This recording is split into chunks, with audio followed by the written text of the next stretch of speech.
So you've seen other videos where I'm talking about frost and the cold weather snaps that we can have in North Florida can really mess up your plants, because we're at that bubble where we can have tropicals and get away with it and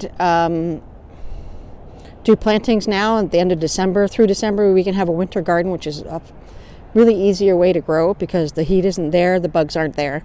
Regarding frosts, if we're going to get a heavy frost, last year we had 3 or 4 nights straight that was really cold. We went below freezing. A lot of people lost a lot of plants.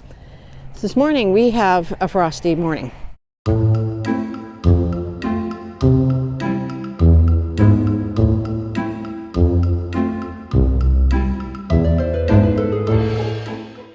What can you do if you're going to have a frosty night and you're in a tropical climate? I'm in zone 9B. You're going to want to water in your plants really well.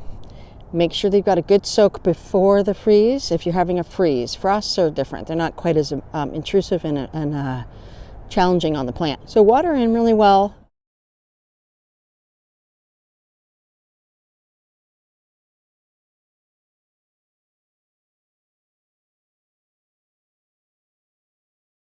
Mulch, make sure you have 3 to 6 inches of mulch. It actually gives a blanket of warmth and protection to the roots of the plant.